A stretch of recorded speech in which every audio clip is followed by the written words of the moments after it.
Bonjour amis Super Indep, cette semaine on va parler d'un sujet qui me tient à cœur. Quels sont les risques pour un auto-entrepreneur, ou même un freelance en général, qui n'aurait qu'un seul client? C'est quelque chose qui est assez peu su, et en fait, il est prévu par la loi que vous ne pouvez pas avoir qu'un seul client, pour différentes raisons qu'on va voir.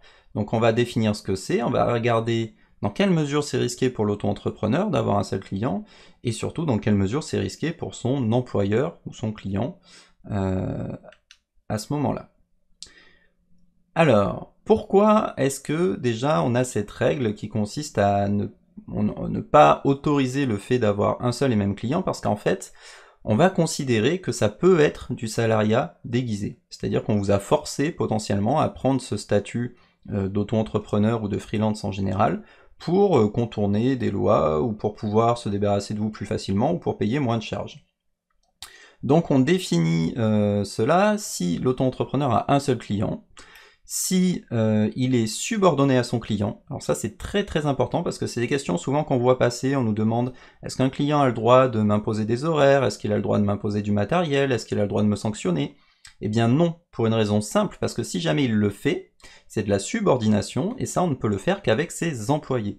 Vous, en tant qu'auto-entrepreneur, vous avez des clients, et en tant que client et prestataire, vous avez une relation d'égalité, et donc ils ne peuvent pas légalement vous imposer quoi que ce soit.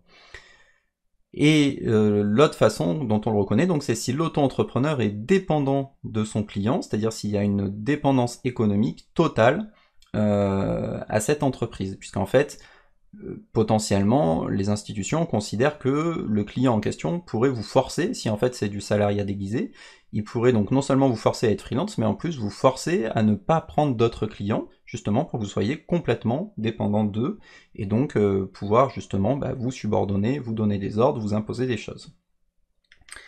Alors, évidemment, il y a des risques si jamais ça vous arrive. Votre risque à vous, que vous le vouliez ou non, c'est que du coup votre contrat soit requalifié en contrat salarié. Donc du coup vous passez salarié, et si vous aviez choisi d'être auto-entrepreneur et qu'en fait vous voulez le rester, c'est peut-être pas ce que vous avez envie. Parce que quand on est salarié, on a moins d'autonomie, on a moins d'indépendance, on est subordonné à un employeur, on peut avoir des sanctions. Mais évidemment, il y a aussi des avantages, hein, donc ça peut être un choix. On a la sécurité de l'emploi, on a le chômage, on a plein de choses qui peuvent être intéressantes quand on est salarié.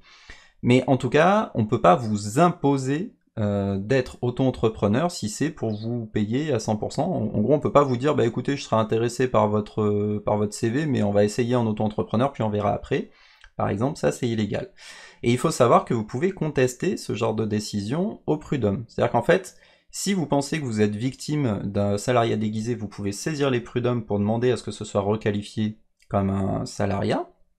Et à l'inverse, si jamais l'URSSAF vient s'en mêler, alors que vous, en fait, ça vous allait très bien et que vous avez votre client et que ça vous permet quand même d'être plus libre et que ça vous fait gagner plus et que ça vous va de fonctionner comme ça, vous pouvez aussi demander au prud'homme justement de ne pas intervenir et de dire ok, je sais que ça ressemble à du salariat déguisé, mais il n'y a aucun souci, c'est pas le cas, c'est juste que c'est des missions longues, voilà, ça convient à tout le monde. Donc ça peut, voilà, faut savoir que vous pouvez le contester dans les deux sens.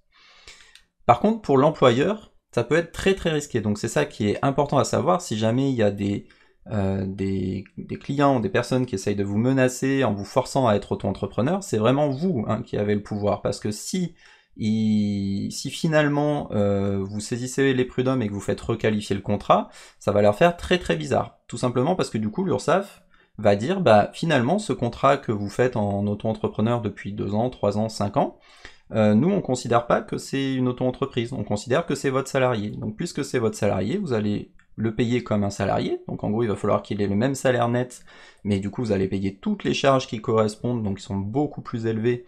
Vous allez devoir nous payer toutes les charges en retard que vous auriez dû payer s'il était salarié.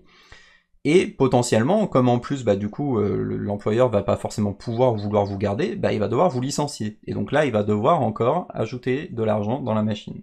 Donc vraiment, les plus grands perdants dans ce genre de situation, c'est les employeurs. Donc voilà, si on essaye de vous imposer ce genre de situation, c'est vraiment vous qui avez le pouvoir. N'hésitez pas à faire appel au prud'homme ou à faire ce qu'il faut pour ne pas qu'il y ait de salariat déguisé. Mais après, si c'est votre choix et que tout se passe bien et que c'est juste une mission longue, il n'y a aucun souci et c'est tout à fait légal.